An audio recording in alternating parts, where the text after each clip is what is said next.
আল্লাহর কোন বান্দার উপরে আল্লাহর একটি শ্রেষ্ঠতম নিয়ামত এটা যে আল্লাহ তাকে একজন নেক বান্দা, আল্লাহর কোন প্রিয় বান্দার সান্নিধ্য দান করেছেন।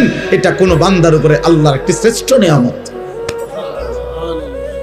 তার জীবনে একজন ভালো মানুষ জুটছে যে তারে টেনে ধরছে, না তুমি এটা করতে পারবা না, না তুমি এটা ছাড়তে পারবা না। এরকম অসংখ্য অগণিত বিষয় যে তাকে টেনে ধরে, যে তাকে শুধরায়া দেয়, যে তাকে ঠিক করে দেয়, যে তাকে আল্লাহর পথে আগায় দেয়। এরপরে লিখছে তিনি, ওয়া ইন্না উকুবাতাহু লিআবিদিহি আন ইয়াবতালিয়াহু বিসহবাতিল আশরার। আর আল্লাহর শাস্তি তার কোন বান্দার উপরে দুনিয়ায় একটি শাস্তি এটা যে আল্লাহ তাকে কোন মন্দ লোকের সান্নিধ্য দিয়ে মুসিবতে ফেলে দিছে। আহারে, তার বন্ধুই হলো চরিত্রহীন, এবার সে বাঁচবে কেমনে? তার 24 ঘন্টার সঙ্গী বড় মোবাইল, এবার সে বাঁচবে কেমনে? তাই যার লগে চলে তে সারাক্ষণ বিড়ি খায়, এ ভালো হবে কেমনে? এ যার সাথে চলে এই অসভ্য, এই মানুষরূপী পশু দাঁড়াইয়া পেশাব করে, তো এ তার থেকে কিছু শিখবে কেন? বুঝো নাই ভাই? না না, ঠিক চিৎকার দাও, তুমি বুঝতে শেখো। আমি সমর্থন চাচ্ছি না, আবারও তো বলছি, এটা আগেই বললাম, সমর্থন চাচ্ছি না, তোমার বিবেক চাচ্ছি, অনুভূতি চাইতেছি আব্বা, অনুভূতি।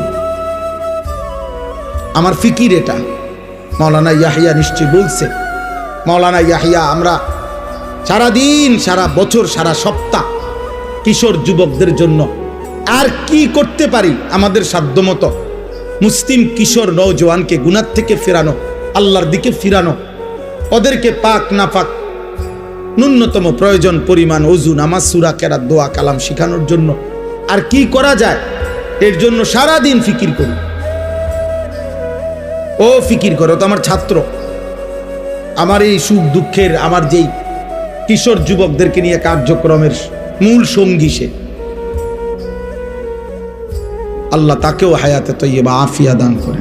তো বললাম এই জন্য যে আমার ভাই, এটা তোমরা অনেকের কপাল মন্দ, যার কারণে তুমি 365 দিনে তোমারে কেউ একবার বলে নাই, কি রে ফুত, তো মুসলমানের সন্তান ফজরের নামাজ পড়ো না?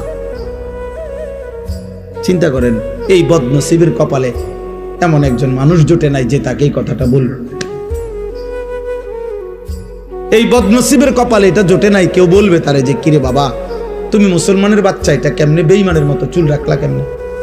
কেউ নাই তার একজন অভিভাবক।